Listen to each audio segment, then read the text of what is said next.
did also go off on how environmentally unfriendly Bitcoin is, was raging on about the massive carbon footprint. I mean, the stats differ. Some say Bitcoin has a carbon footprint comparable to that of New Zealand, that it consumes more electricity than the entire annual energy consumption of the Netherlands. I mean, various different stats from various different sources. According to the Cambridge Bitcoin Electricity Consumption Index, Bitcoin mining operations worldwide now use energy at the rate of the same annual domestic electric consumption of the entire nation of Sweden. Michael, different stats, but they emphasize the fact that there's huge energy consumption here. In this era of sustainability and ESG and Green New Deals, do you see that as a potential issue? Well, first of all, I think there's something cruel and tasteless about an entitled rich white male that wants to deprive billions of poor women and children and men in Africa, Asia, and South America of the basic human right of economic self-preservation so he can generate some laughs. And so I think the entire Bitcoin community, they just find it to be tasteless, what he's done, and elitist. With regard to the energy, again, he's a comedian. He hasn't spent 100 hours studying it. The world generates 160,000 terawatt hours of energy a year. Of that, 50,000 terawatt hours of energy is wasted, like 30%. Of that, 120 terawatt hours is used to run the entire Bitcoin network. To put that in perspective, that's 7.5 basis points of all the energy in the world. The truth of the matter is everything on Earth uses more power than a small country. Bill Maher uses 10 times, or electricity that costs 10 times as much as the electricity used in the Bitcoin network to enrich himself. And he's not really thinking about it. If you take all the energy used in the Bitcoin network, it amounts to 25 basis points of all the wasted energy. So 0.25% of the wasted energy in the world offers the hope of a decent life to 8 billion people and solves an economic problem. But the 25 basis points is of the wasted energy, because the Bitcoin network is the bidder of last resort for all energy.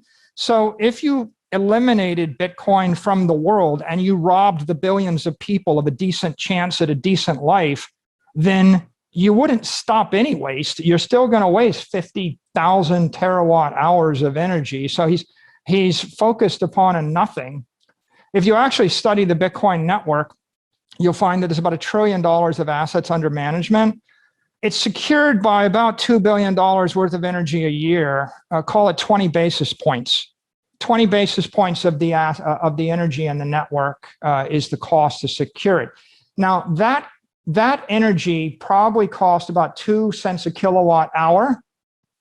That's what's being paid for it, maybe. And in many cases, it is literally discarded energy and there is zero value for it. No one would pay anything for it.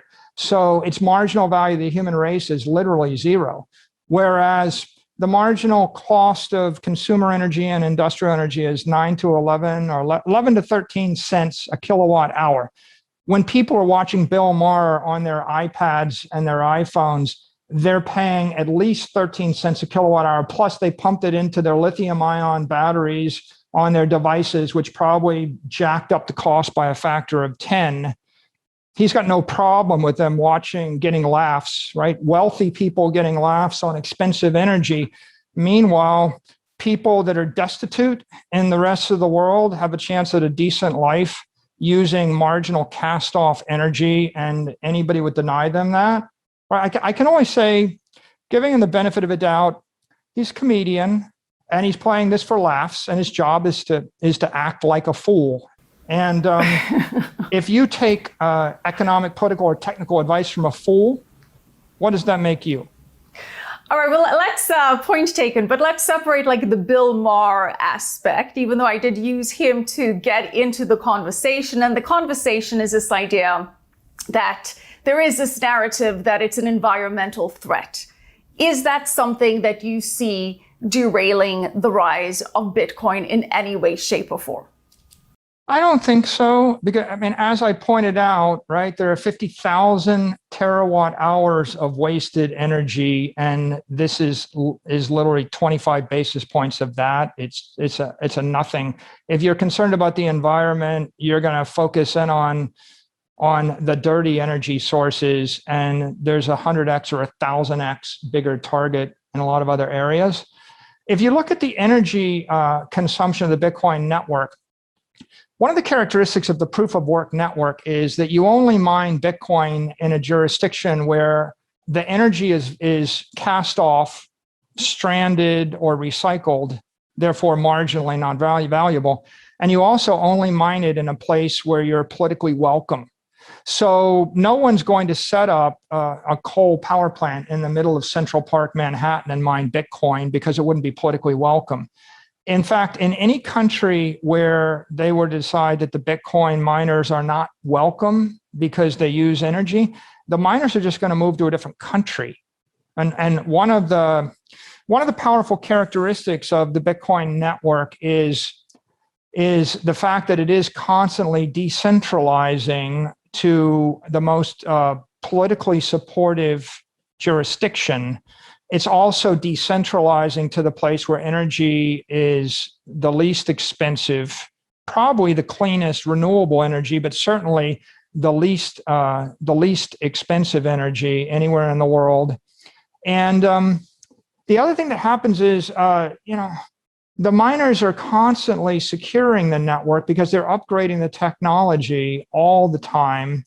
And the miners are, because they're capital intensive, they're raising capital from financiers in each of these political jurisdictions all the time. And the combination of those things means that wherever mining's not welcome, it's going to move. And wherever it moves to, it's going to be by definition welcome.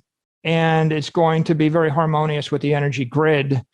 So I don't really think that the energy usage of Bitcoin represents a threat. I actually think the opposite, which is the energy usage of a proof of work crypto asset network creates 7 layers of security to the asset, which are absolutely critical.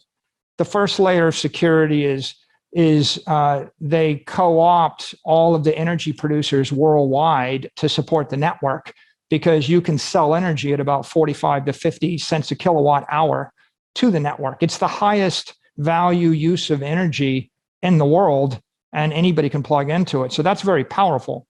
The second is it co-ops the technology producers. People are producing these SHA-256 ASICs like the S19 miners, and that means all of the technology companies are continually building better equipment that's more energy efficient.